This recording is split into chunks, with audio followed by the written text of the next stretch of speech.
사형을 구형합니다. 정숙해 주세요. 예, 검찰 측 구형. 특검의 최종 의견 진술, 논고 및 구형 절차 진행하겠습니다. 본격적인 논고에 앞서 이 사건 비상계엄 및 내란 범행과 관련하여 장기간에 걸친 심리와 다수 공판기를 통하여 실체적 진실의 규명에 최선을 다하여 주신 재판부 노고에 깊은 경의를 표합니다. 아울러 이 사건의 수사와 재판 과정을 엄중한 시선으로 지켜보아온 국민 여러분께도 감사의 말씀을 드립니다. 헌법 제66조는 대통령은 국가의 독립, 영토의 보전, 국가의 계속성과 헌법을 수호할 책무를 진다라고 규정합니다. 제69조는 대통령으로 하여금 취임 시 나는 헌법을 준수하고 국가를 보위하며 조국의 평화적 통일과 국민의 자유와 복리의 증진 및 민족문화의 창달에 노력하여 대통령으로서의 직책을 성실히 수행할 것을 국민 앞에 엄숙히 선서합니다라고 선서하도록 규정합니다. 우리 헌법은 대통령에게 헌법 수호의 막중한 책무를 부여하면서 국민 앞에 헌법 준수 및 국민의 자유와 복리 증진을 엄숙히 선서하도록 하고 있는 것입니다. 그리고 국가보안법 제1조는 이 법은 국가의 안전을 위태롭게 하는 반국가 활동을 규제함으로써 국가의 안전과 국민의 생존 및 자유를 확보함을 목적으로 한다라고 규정하고 있습니다. 이 사건은 2024년 12월 3일 현직 대통령인 피고인 윤석열과 김용현 등이 국민이 받을 고통은 아랑곳하지 않고 자신들의 권력욕을 위해 비상계엄을 수단으로 입법권과 사법권을 찬탈하여 권력을 독점하고 장기 집권할 목적으로 북한의 무력 도발을 유인하여 비상계엄 요건을 조성하려 하였으나 실패하자 헌법과 법률이 정한 실체적, 절차적 요건도 충족하지 못한 상태에서 국회에서 헌정 질서 내에서 정상적으로 이루어지고 있는 정치 활동을 내란을 획책하는 반국가 행위로 몰아 비상계엄을 선포하고 군과 경찰을 동원하여 국회의 권한 행사와 기능을 무력으로 정지시키는 한편 정치적 반대 세력에 대한 체포 및 비판 언론사 봉쇄를 시도하며 국회 무력화의 명분을 만들기 위한 부정선거 조작과 선거관리 사무 장악을 위해 군과 경찰을 동원하여 헌법기관인 중앙선거관리위원회의 기능을 강제로 침해한 사안입니다. 이러한 일련의 행위는 헌법 수호 및 국민의 자유 증진에 대한 책무를 저버리고 국가의 안전과 국민의 생존 및 자유를 직접적이고 본질적으로 침해한 것으로서 그 목적과 수단, 실행 양태에 비추어 볼 때 국가보안법이 규율 대상으로 하는 반국가 활동의 성격을 갖는다고 평가함이 상당합니다. 나아가 이 사건은 피고인들이 명분으로 지목하였던 이른바 반국가 세력이 실질적으로는 누구였는지를 명확히 드러냅니다. 국회와 중앙선거관리위원회 무장 군입 난입과 언론사 단전 단수 시도 등 우리 헌정사에서 전례를 찾기 어려운 반국가 세력에 의한 중대한 헌법 질서 파괴 사건이라 할 것입니다. 특히 이 사건은 대통령 등의 단순한 권한 남용이나 이법한 국정 운영의 차원을 넘어 장기 집권을 위해 헌법이 설계한 국가 작동 구조를 무력화하고 군사력과 경찰력에 의해 국가 권력과 통치 구조를 재편하려 한 내란 범행이라는 점에서 국민과 국가에 준 충격과 불안은 이루 말할 수 없을 정도로 컸습니다.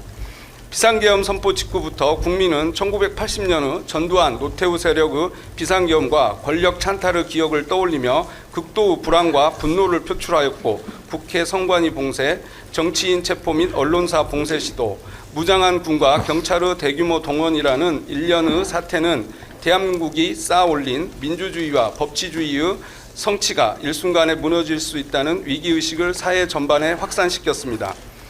비상계엄을 앞두고 소집되어 비상계엄 선포시까지 장시간 대기한 국무총리 한덕수, 행안부 장관 이상민, 국정원장 조태용, 법무부 장관 박성재, 대통령 비서실장 정진석, 안보실장 신원식, 민정수석 김주연, 안보실 차장 김태효 등 국가의 안전과 국민의 생명 및 자유 그리고 법치를 담당하는 지위에 있던 자들은 당시 총칼로 이협받거나 통제받지 않고 자유롭게 이동하고 통신할 수 있었고 실제 자유롭게 이동하면서 핸드폰을 사용하고 있었음에도 비상계엄을 선포하려 한다는 사실과 이를 위해 국무위원들을 소집하고 있다는 사실을 언론을 통해 국민에 알려 이를 제지하려는 시도조차 하지 않았습니다.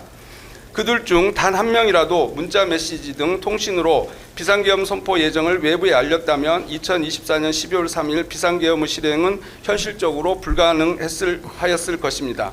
정부와 대통령실에서 공직을 맡았던 자들은 국가의 안전과 국민의 생명, 자유가 중대하게 위협받는 상황에서 국민과 국가에 대한 봉사자로서의 책무에 따른 국가와 국민에 대한 충성을 저버리고 피고인 윤석열에 대한 충성과 그에 따른 권력 공유에 대한 탐욕을 선택하였습니다. 친위 쿠데타의 목적은 예외 없이 독재와 집권 연장이라는 것을 잘 알고 이에 동참하거나 묵인한 그들이야말로 국가의 안전과 국민의 생명 및 자유를 위태롭게 하는 피고인 윤석열 등의 헌정질서 파괴행위, 소위 반국가 활동에 동조한 반국가 세력으로 평가받아 마땅한 자들이라 할 것입니다.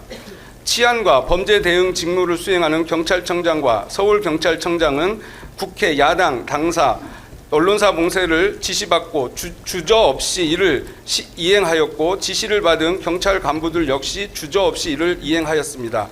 극히 일부 예외가 있었지만 군 사령관들의 지시를 받은 군 간부들 역시 같았습니다.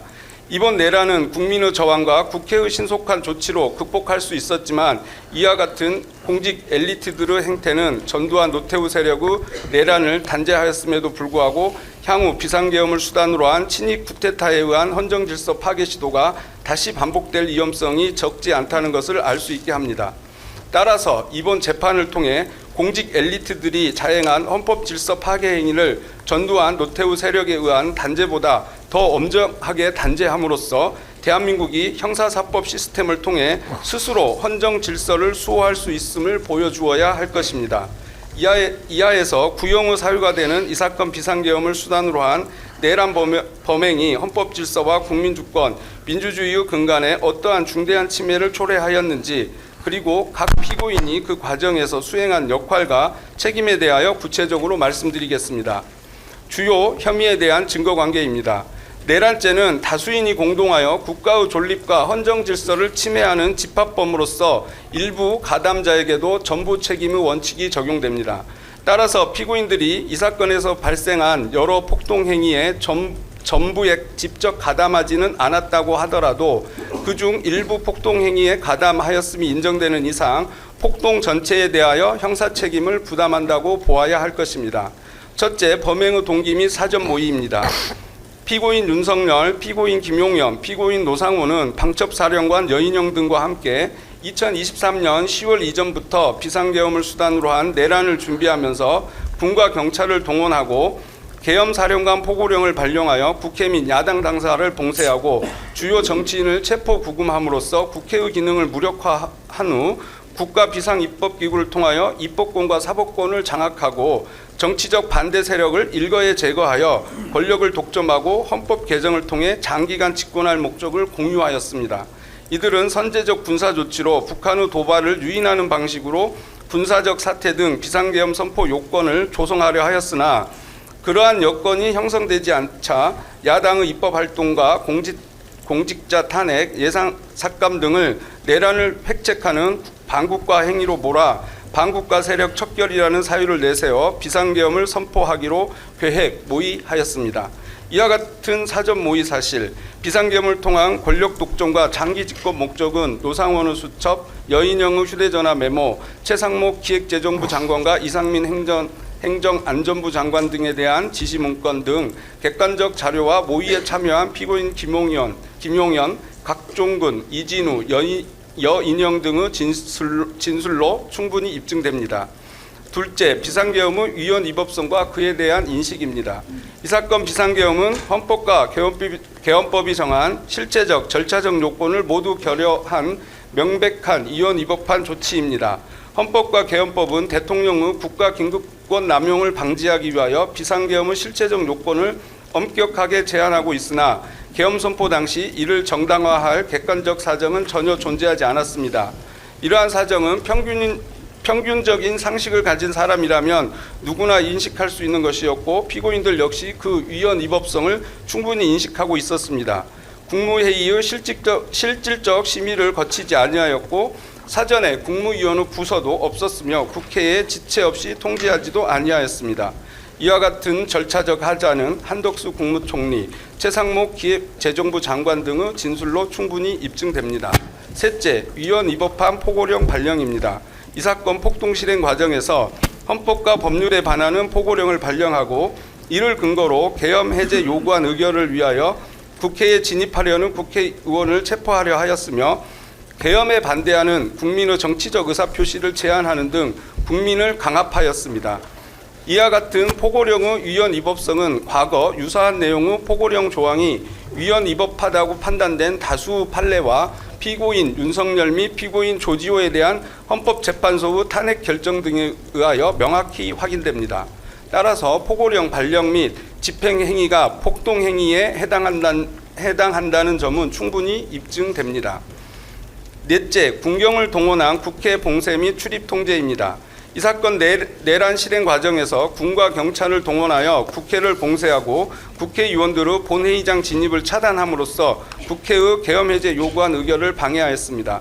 이와 같은 사실은 국회 CCTV 영상, 피고인 김봉식과 서울청 경비부장 주진우, 피고인 목현태와 국회 사무총장 김민기 사이의 통화 녹음 등 각종 통화 녹음, 일반 및 비아폰 통화 내역, 서울청 지휘망 및 영등포 경찰서 행사망 녹취록, 경찰 지휘 무전망 주요 지시사항, 출동 현황, 작전 일지 및 작전 경과, 특정사 707 특임대 텔레그램 단체 대화방 대화 내역, 수방사령관 이진우 휴대전화 포렌식 자료, 국회 사무처가 회신한 비상계엄 관련 피해 자료, 그리고 피고인 윤석열에 대한 헌법재판소의 탄핵 결정문 등 객관적 자료와 특정사령관 곽종근, 수방사령관 이진우, 계엄사령관 박안수, 경찰청 경비국장 임정주, 서울청 공공안전차장 오부명, 특전사 1공수 여단장 이상현, 특전사 707 특임단장 김현태, 수방사 1경비단장 조성현, 수방사 군사경찰단장 김창학 등 진술로 명확히 드러났습니다.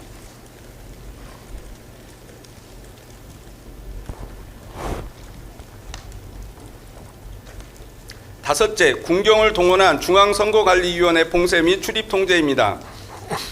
이 사건 내란 실행 과정에서 중앙선거관리위원회 과천청사를 점거하고 서버실을 폐쇄한 한편 제2수사단을 이용하여 선관위 주요 직원들에 대한 체포를 시도함으로써 선관위의 기능을 마비시켰습니다.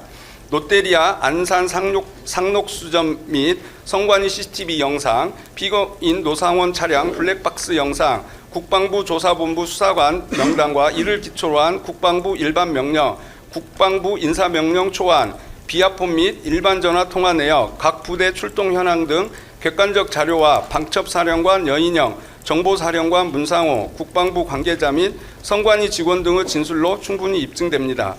또한 경찰과 특전사 병력은 선관위 외곽 및 주요 시설에 대한 경계와 점거, 출입 통제를 실행하였으며 이는 선관위 CCTV 영상, 112망 무전기록, 작전 일지 및 작전 경과보고 등 객관적 자료와 관련 지휘관들의 진술로 확인됩니다. 여섯째, 주요 정치인 등 체포조 운영입니다. 이 사건 내란 실행 과정에서 국회의원과 주요 정치인 등 이른바 반국가 세력으로 지목한 인사들의 신병을 확보할 목적으로 합동 체포조를 편성 운영하였습니다. 이와 같은 사실은 반국가 세력 합동 체포조 관련 계획이 기재된 방첩사령관 여인영의 휴대전화 메모와 피고인 노상원의 수첩, 국수본 및 경찰 간부와 방첩사 국방부 조사본부 관계자들 사이의 통화 녹음, 피고인 윤석열과 국정원 1차장 홍장원, 피고인 조지호와 방첩사령관 여인영 등 주요 인물들 간의 통화 내역, 카카오톡 단체 대화방 대화 내역, 홍장원 1차장의 자필 메모, 실무자들 사이의 통화 및 문자 메시지 내역, 비상대기 인력 현황과 부대 일지, 그리고 피고인 윤석열에 대한 헌법재판소 탄핵 결정문 등 객관적 자료와 방첩사령관 여인영, 국방부 조사본부장 박헌수, 국정원 1차장 홍장원, 방첩수사단장 김대우, 방첩사 수사조정과장 구민혜 등의 진술로 충분히 입증됩니다. 일곱째, 주요 언론사 단전 단수 및 민주당사 봉쇄입니다. 정치적 반대 세력 제거를 위해 1공수 여단 등 특전사 병력을 투입하여 민주당사를 봉쇄하고 당사 내부에 있던 인원 전원을 강제로 끌어내려 하였고 언론사 단전 단수를 통한 봉쇄를 통해 비상계엄 반대 여론 확산을 차단하려 하였습니다. 이와 같은 사실은 특전사 작전 일지, 일공수 여단장 이상영과 부대원 간의 통화 녹음 등 객관적 자료와 특전사령관 곽종군, 일공수 여단 참모장 김병준, 3대 대장 장희재 등의 진술과 행정안전부 장관 이상민의 지시를 하달받은 소방청 관계자들의 진술로 충분히 입증됩니다. 피고인들 양형 관련입니다. 형법 제51조 양형의 조건은 형을 정함에 있어서는 범인의 연령, 성행, 지능과 환경, 피해자에 대한 관계, 범행의 동기, 수단과 결과, 범행 후 정황 등을 참작하여야 한다고 규정하고 있습니다. 이 사건 내란 범행의 중대성에 대하여 말씀드린 후 피고인들에게 개별적으로 적용되는 양형의 조건들을 살펴보는 방법으로 피고인들에 대한 구형 의견을 진술하겠습니다. 내란 범행의 중대성 1. 공동체 존립 위협하는 내란 범행의 중대성. 내란죄는 폭동에 의하여 불법으로 국가조직의 기본 제도를 파괴함으로써 헌법이 설계한 민주적 기본 질서와 국가의 존립을 위태롭게 하는 범죄로서 그 성격과 중대성에 있어 어떠한 범죄와도 비교될 수 없는 중대 범죄입니다. 과거 사례는 내란은 그 본질상 군사력 또는 이에 준하는 무력 사용이 수반될 수밖에 없고 특정 세력의 권력 장악이나 정권 교체에 그치지 아니하며 권력 장악과 유지 과정에서 국가 공동체의 근간이 파괴되거나 국민 다수의 생명, 신체, 재산 및 자유가 무차별적으로 침해되는 결과로 이어졌다는 사실을 알려주고 있습니다. 그래서 동서고금을 막론하고 사회 공동체의 존립과 안전을 근본적으로 해하는 범죄에 대하여는 가장 극한 형벌로 대응하고 있습니다. 우리 형법 역시 내란죄에 대하여 우두머리의 경우 사형, 무기징역 또는 무기금고를, 모의 참여 등의 경우에도 사형, 무기 또는 5년 이상의 징역 금고를 법정형으로 규정하고 있습니다. 우리나라는 내란죄의 중대성과 위험성을 고려하여 헌정질서 파괴 범죄의 공소시효 등에 관한 특례법을 제정함으로써 내란 외환의 죄 등에 대하여 공소시효 적용을 배제하고 있습니다. 따라서 대한민국의 존립 자체를 위협한 이 사건 내란 범행에 대한 엄정한 법적 책임 추궁은 헌정질서 수호와 형사사법 절차의 신뢰 및 정의 실현을 위한 최소한의 조치라 할 것입니다. 2. 1980년 이후 재현된 헌정 파괴. 2024년 12월 3일 피고인 윤석열이 선포한 비상계엄은 1980년 5월 17일 전두환, 노태우 권력이 권력 찬탈을 위하여 단행한 5.17 비상계엄 전국 확대 조치 이후 44년 만에 이루어진 것으로서 우리 헌정사에서 갖는 의미와 충격이 매우 큽니다. 5.17 비상계엄 전국 확대 조치는 강주 민주화 운동에 대한 유혈 진압으로 이어졌고 국가 최고 권력이 헌법의 울타리를 벗어나 공권력을 동원하여 무자비한 폭력을 행사할 경우 어떠한 참혹한 결과가 초래되는지를 우리 사회에 뚜렷하게 각인시켰습니다. 이러한 역사적 경험은 다시는 비상계엄을 수단으로 한 권력 찬탈과 헌정 파괴가 반복되어서는 안 된다는 국민적 합의로 이어졌고 이후 1987년 6월 항쟁을 거쳐 대통령 직선제 도입, 국회 권한 확대, 헌법재판소 설치 등 헌법 개정을 통해 자유민주적 헌정 질서가 확립되는 계기가 되었습니다. 그 결과 대한민국은 대통령을 비롯한 국가 권력이 헌법의 울타리 안에서 제도적으로 견제, 통제되는 체제를 구축하였고 국민 스스로는 물론 국제사회로부터도 안정된 민주주의 국가로 평가받아 왔습니다. 그런데 이번 비상계엄 선포와 이 사건 내란 범행으로 인하여 그동안 어렵게 쌓아왔던 대한민국은 안정된 민주국가라는 국민의 자긍심과 국제사회의 신뢰는 심각하게 훼손되었습니다. 3. 정치적 중립 및 국민에 대한 충성 의무 있는 군경동원. 대한민국 헌법 제5조 제2항은 국군의 정치적 중립성과 본질적 임무를 명시하고 있으며 군인의 지휘 및 복무에 관한 규정 제20조는 군인은 국민의 생명 신체 보호와 국민에 대한 충성 의무를 명시하고 있습니다. 그리고 국가경찰과 자치경찰의 조직 및 운영에 관한 법률 또한 경찰의 본질적 임무가 국민의 자유와 권리 및 불가침의 기본적 인권을 보호하고 사회 공공의 질서를 유지하는 데 있음을 선언하고 있습니다. 이는 우리 역사에서 반복되어 온 군 병력 동원에 의한 군사 반론과 국헌 문란 행위에 대한 깊은 반성을 바탕으로 군과 경찰이 국내 정치 갈등이나 권력 유지를 위한 수단으로 동원되어서는 안 된다는 헌법적, 역사적 교훈을 제도적으로 확립한 결과입니다. 군과 경찰은 그 임무 수행의 특성상 파괴력과 살상력을 가진 무력이 수반되고 집중될 수밖에 없고 이에 따라 이를 통제하는 국가 권력에는 해당 무력을 헌법과 법률에 따라 적법하고 엄격하게 관리, 운영하여야 할 강력한 의무가 부과됩니다. 그럼에도 불구하고 피고인 윤석열 등은 군과 경찰을 동원한 내란 범행을 감행함으로써 군 경우 정치적 중립성과 본질적 기능을 심각하게 훼손하고 성실하게 복무하던 다수 군인과 경찰의 사기 및 그에 대한 국민 신뢰에 중대한 손상을 입혔습니다. 4. 국민 갈등 및 국론 분열. 비상계엄 선포 이후 피고인 윤석열에 대한 수사 및 탄핵 재판 과정에서 나타난 바와 같이 이 사건 내란 범행은 우리 사회 전반에 걸쳐 갈등과 국론 분열을 초래하였고 그러한 현상은 일시적인 것에 그치지 아니한 채 현재까지도 지속되고 있습니다. 이러한 갈등과 국론 분열은 정치적 반대 세력을 반국가 세력으로 규정하고 그 척결을 내세운 비상계엄 선포가 없었다면 발생하지 않았을 것이며 또한 비상계엄 해제 후 피고인 윤석열 등의 선동이 없었다면 확산되고 지속되지 않았을 것입니다. 특히 피고인 윤석열에 대한 체포 구속 과정에서 이루어진 대규모 찬반 집회는 법원 폭력 사태로까지 확산되었고 이후 탄핵 심판 선고 국면에 이르러서는 대규모 경찰력 동원이 불가피해지는 등 사회 전체의 안정과 법 질서가 심각하게 훼손되는 상황에까지 이르렀습니다.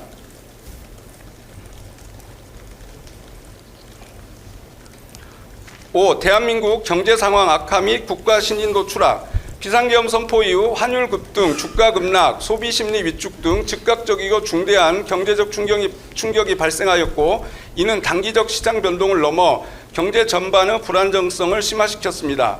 비상계엄과 탄핵 정국이 이어지는 과정에서 주식시장은 큰 폭의 하락을 기록하여 막대한 시가총액이 증발하는 등 국가 경제에 중대한 부담을 초래하였습니다. 나아가 국책연구기관과 한국은행은 해당 사태와 정치적 불안정이 경제 성장률 하락의 주요 요인으로 작용하였음을 공식적으로 평가하고 있으며 이 사건 내란 범행이 거시경제 전반에 실질적인 악영향을 미쳤음이 확인됩니다. 더욱이 이 사건은 대한민국 민주주의 수준과 국가 경쟁력에 대한 국제적 평가에도 중대한 타격을 주어 주요 국제기관의 민주주의 지수 및 국가 경쟁력 순위가 하락하고 해외 언론 역시 이를 헌정 질서와 민주주의의 중대한 후퇴로 평가하였습니다. 이러한 평가는 대한민국이 장기간 축적해온 국가 신뢰와 국제적 이상을 단기간에 훼손하는 결과를 초래하였으며 그 부정적 영향은 장기간 지속될 가능성이 큽니다. 특히 국가 신인도와 민주주의에 대한 신뢰는 일단 훼손될 경우 회복에 상당한 시간과 비용이 소요된다는 점에서 이 사건 내란 범행이 초래한 부정적 영향은 결코 가볍게 평가될 수 없습니다. 6. 재발 방지 필요성. 민주주의는 인간의 존엄과 자유를 실현할 수 있는 최고의 정치 제도이지만 역사적 경험에 비추어 볼 때 극단적인 정치 세력에 의해 파괴될 수 있음이 분명합니다. 피고인 윤석열은 자유민주주의를 지키기 위하여 비상계엄을 하였다고 주장하나 그가 위헌위법적인 비상계엄을 통하여 국회 및 선거관리위원회의 기능을 훼손하고 국민의 정치적 자유, 언론 출판의 자유, 생명, 신체의 자유 등에 중대한 위협을 가하고 전공의 처단 등 특정 직업군에 대한 위해적인 언사로 직업의 자유 등을 침해한 것은 그 자체로 자유민주주의 헌정 질서를 파괴한 것입니다. 나아가 이 사건은 비상계엄의 준비와 실행이 대통령 개인의 단독적 판단에 따른 것이 아니라 이를 인식하고도 비상계엄 성공 후 권력 공유를 위해 다수 공직 엘리트들의 동조와 방임에 따라 실행에 이른 구조적 사안입니다. 이와 같은 사실관계는 이번 비상계엄을 수단으로 한 내란 범행이 충분히 제지될 수 있었음에도 제지되지 않았다는 점에서 향후 유사한 헌정질서 파괴 시도가 다시 반복될 위험성이 결코 작지 않음을 보여줍니다.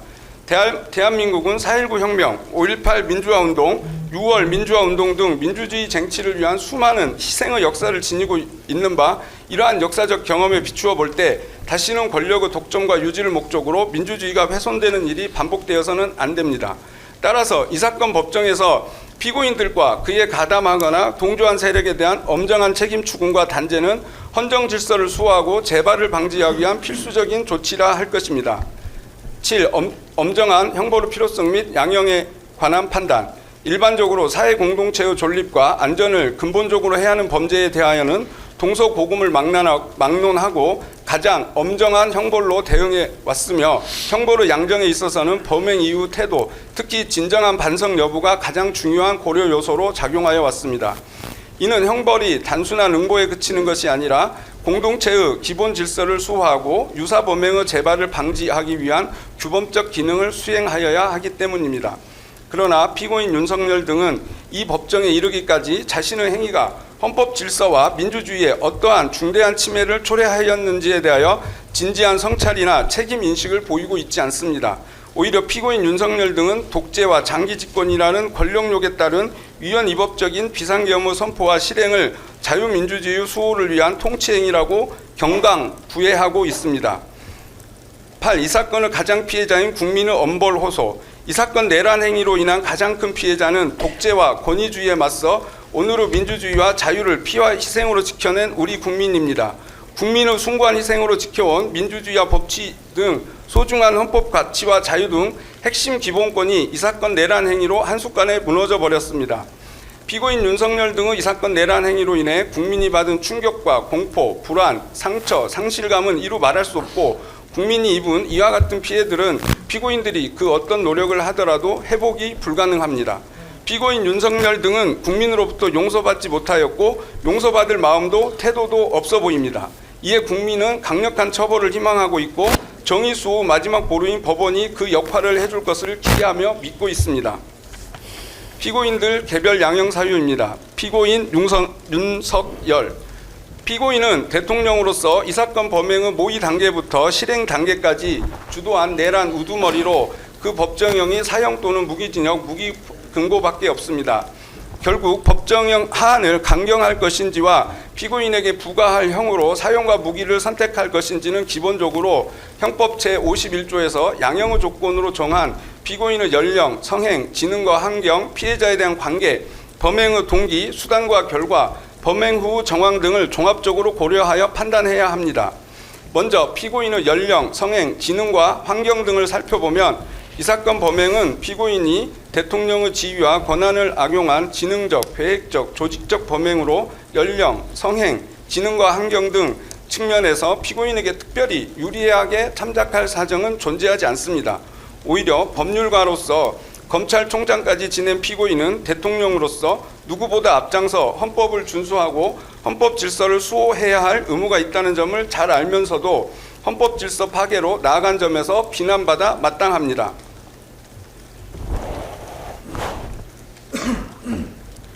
다음 범행의 동기에 대하여 말씀드리겠습니다. 피고인은 비상계엄 선포 사유로 주장하는 정치적 상황이 전개된 2024년 12월 무렵보다 훨씬 이전인 2023년 10월 이전부터 비상계엄을 수단으로 사법권과 입법권을 장악하여 권력을 독점하고 장기간 집권할 목적으로 비상계엄을 준비하여 왔습니다. 우리는 역사적 경험을 통하여 권력을 가진 자가 내세운 친위 쿠데타의 명분이 실상은 허울에 불과하였고 그 본질이 권력의 독점과 유지를 목적으로 한 것이었음을 분명히 알고 있습니다. 비상계엄 당일 실제로 실행된 행태와 비상계엄 준비 과정 그리고 비상계엄 당일 생성 교부된 각종 문건에 비추어 볼 때 비상계엄 하에서 실행되었거나 지시대로 실행될 경우 그 행위들은 필연적으로 헌법 개정을 통한 권력의 독점과 유지로 이어질 수밖에 없는 돌이킬 수 없는 조치들에 해당합니다. 임기가 3년 6개월 남아있던 국회를 구성하는 약 190석의 야당을 이른바 반국가 세력으로 몰아 척결함으로써 국회의 기능을 무력화하고 대통령 임기 종료일인 2027년 5월 9일 이후까지 국가 비상입법기구를 존속시키기 위해서는 비상계엄 상태를 지속한 채 대통령 선출과 관련된 헌법을 개정하여 대통령직을 유지하는 구조가 전제될 수밖에 없습니다. 헌법 개정은 제적위원 3분의 2 이상의 찬성을 요하므로 국회의 기능을 정지시키고 이를 국가 비상입법기구로 대체하지 않고서는 비상계엄 세력이 의도하는 헌법 개정은 현실적으로 불가능합니다. 아울러 대통령 임기 종료 이전에 새로운 국회를 구성하기 위해서는 헌법에 의해 보장된 국회의원의 임기를 단축하는 헌법 개정 역시 필수적으로 요구됩니다. 이와 같은 일련의 조치들은 단기간의 권력 향유를 목적으로 선택될 수 있는 성질의 것이 아니며 단지 자녀 임기 2년 5개월 동안의 권력 유지를 위하여 비상계엄을 주도하거나 이에 가담할 합리적 이유는 존재하지 않습니다. 결국 비상계엄 문건과 실제 행태 등 객관적 자료를 종합하면 대통령 임기 종료까지 약 2년 5개월을 남긴 피고인 윤석열 등은 야당을 일거에 척결하여 국회의 기능을 정지시키고 국가비상입법기구를 통해 입법권을 장악한 뒤 대통령 임기 종료 이전 헌법을 개정함으로써 권력의 장기화를 도모할 목적으로 비상계엄을 기획하였음을 명확히 알 수 있습니다. 정치적 반대 세력 제거를 통한 권력의 독점과 유지, 즉 독재와 장기 집권을 목적으로 장기간 준비한 끝에 이 사건 비상계엄을 선포하였음이 명백하고 피고인은 이러한 목적을 감출 필요가 있고 인정할 수도 없으므로 경고성 계엄 등을 주장하며 비상계엄의 동기를 야당에 돌리는 허위 주장을 반복하며 지지자들을 선동하면서 실체를 왜곡하고 있는 것입니다. 결국 피고인의 이 사건 내란 범행은 과거 권력의 찬탈과 유지를 목적으로 비상계엄을 남용했던 것과 마찬가지로 순전히 피고인의 권력 독점과 장기 집권 권력욕에 오로지 국가와 공동체의 이익을 위해서만 사용되어야 할 군경 등 인적, 물적 자원을 동원한 것이므로 그 재질이 매우 무겁습니다. 다음으로 범행의 수단과 방법에 대하여 보겠습니다. 피고인은 2024년 8월경 피고인 김용현을 국방부 장관으로 지명할 무렵 제기된 계엄 의혹에 대하여 대통령실과 피고인 김용현의 입을 통해 있을 수도 없고 있어서도 안 되는 일이라며 의혹을 일축하였습니다. 그러나 그 사이 피고인은 권력의 독점과 유지라는 사욕을 위해 이 사건 비상계엄을 장기간에 걸쳐 치밀하게 모의 준비하고 있었습니다. 국민을 속인 것입니다. 피고인은 비상계엄 실행에 필요한 군경을 동원하기 위하여 특전사, 수방사, 방첩사를 지휘하는 사령관을 중장으로 진급시켜 보직시킨 뒤 이들을 수시로 대통령 관저로 은밀히 불러 당시의 여소야대 정치 상황이 비상계엄 선포 없이는 해결이 어려운 것처럼 반복적으로 주입하는 방법으로 그들을 위헌적 비상계엄에 유인하였고 결국 그들은 역사에 영원히 기록될 내란의 핵심 공범이 되어 구속 재판을 받고 있습니다. 이어 피고인은 헌법상 비상계엄 선포를 위해서는 국무회의 심의를 반드시 거쳐야 함에도 국무회의 심의도 없이 비상계엄을 선포하려 하였다가 향후 절차상 논란이 될 것으로 예상되자 의사정족수에 필요한 최소한의 국무위원만 선별, 소집한 채 실질적인 심의도 없이 일방적으로 비상계엄을 선포해버림으로써 대통령의 권한남용을 견제해야 할 국무회의의 기능을 무력화하고 소집 통지를 받지 못한 국무위원들의 헌법상 권한인 국무회의 심의권을 침해하였습니다. 그러고 나서 마치 국무회의 심의를 적법하게 거친 것처럼 계엄 해제 이후에 국무총리와 국무위원들의 부서를 조작하기도 하였습니다. 피고인이 단순히 위헌적 비상계엄을 선포한 것에 머물지 않고 비상계엄을 선포한 이후에는 홍장원 국정원 차장 등에게 직접 주요 정치인 체포를 위한 위치 확인을 지시하기도 하였고 국회의 계엄 해제 요구안 의결을 저지하기 위해 경찰청장인 피고인 조지호에게 직접 일체의 정치활동을 금지하는 포고령을 근거로 해 국회에 진입하고자 하는 국회의원들을 체포하라고 지시하고 수방사령관 이진우, 특전사령관 각종군에게 직접 국회 봉쇄를 재촉하며 본회의장에 있는 국회의원을 총으로 위협하여 강제로 끌어내거나 전기를 차단하는 지시까지 하여 그 지시가 현장 군경에 하달되도록 하였습니다. 피고인은 국회가 계엄 해제 요구안을 의결한 이후에도 지체 없이 계엄 해제를 선포하지 않은 채 국회의 해제 요구를 거부하거나 비상계엄을 선포할 방안까지 모색하다가 국회의 비상계엄 해제 의결 후 군의 태도가 소극적으로 바뀌어 따르지 않을 것으로 보이자 계엄 해제를 공표할 수밖에 없게 된 것이며 자발적으로 중단한 것이 아닙니다. 피고인은 비상계엄 선포 욕구를 조성하기 위하여 북한의 무력 도발을 유인하기 위해 선제적 군사 조치를 기획하고 실행까지 하였습니다. 그리고 정보 수집과 공작을 임무로 하는 국군 정보사령부를 중심으로 제2수사단을 구성하여 고문으로 부정선거를 조작하려 하였고 단전단수라는 비인간적 방법을 통해 비판 언론사를 폐쇄하려 하였습니다. 피고인이 실제 실행하거나 기획한 범행 수법은 형을 가중할 사유가 된다 할 것이며 감경의 여지는 전혀 없습니다. 피해자에 대한 관계 및 범행 후 정황에 대하여 말씀드리겠습니다. 이 사건 내란 범행으로 인한 궁극적인 피해는 결국 피고인이 대통령으로서 헌법 질서를 수호하고 국민의 기본권을 보호하는 데 최선을 다할 것이라고 기대하고 신뢰했던 국민이라고 할 것입니다. 그러나 피고인은 계엄 선포 이후 국가와 사회에 엄청난 피해와 해악을 초래한 이 사건 내란 범행을 진지하게 반성하기는커녕 국민에게 단 한 번도 제대로 사과를 한 적이 없습니다. 오히려 독재와 장기 집권을 위해 이 사건 비상계엄을 선포한 이유를 숨긴 채 비상계엄의 원인을 야당 탓으로 돌리고 경고성 또는 호소형 계엄 등의 납득하기 어려운 주장을 하며 이 사건 비상계엄이 정당한 것처럼 지지자들을 선동하고 사회 분열과 국민 상호간 반목을 부추기는 등 국민을 분노케 하고 있습니다. 피고인의 이와 같은 행위는 급기야 피고인의 선동에 영향을 받은 정치인 등의 피고인 체포방해 시도와 일부 극렬 지지자들의 서울 서부지방법원 폭동 사태를 유발하기도 하였습니다. 나아가 피고인은 구속된 이후에도 수사 및 재판 절차에 성실히 임하기는커녕 정당한 사유 없이 출석을 거부하거나 조사를 회피하는 등 형사사법 절차 자체를 경시하는 태도를 보여왔습니다. 이는 자신의 범행에 대한 책임을 인정하거나 진실을 밝히려는 최소한의 자세조차 결여되어 있음을 드러내는 것으로서 피고인에게 어떠한 반성의 기미도 찾아볼 수 없음을 명백하게 보여주고 있습니다. 또한 피고인은 탄핵 심판과 이 사건 재판 과정에서 피고인의 지시로 범행에 가담한 하급자들에게 용서를 구하고 그들의 가담 행위에 책임지려는 자세를 보이기는커녕 용기를 내어 사실대로 진술하는 사람들을 거짓말쟁이로 몰아세우는 등으로 그 책임을 전가하는 무책임한 모습을 보이고 있습니다. 재발 가능성에 대하여 살펴보겠습니다. 1980년 5.17 비상계엄 전국 확대 조치 이후 민주화를 거치고 재판을 통해 1997년 5.17 군사 반란 등을 주도한 전두환, 노태우 두 전직 대통령을 무기징역 등으로 단죄하면서 우리 국민은 다시는 비상계엄을 수단으로 한 친위 쿠데타가 일어나지 않을 것으로 생각했고 이 사건 비상계엄 선포 당시에 많은 국민이 비상계엄 선포 소식을 듣고 가짜 뉴스로 취급하였습니다. 하지만 전두환 노태우 세력 단죄의 역사가 있음에도 비상계엄을 수단으로 내란을 획책한 피고인을 비롯한 공직 엘리트들의 행태를 통해 국민은 비극적 역사가 반복되지 않도록 다시금 전두환 노태우 세력에 대한 단죄보다 더 엄정한 단죄가 필요함을 실감하게 되었습니다.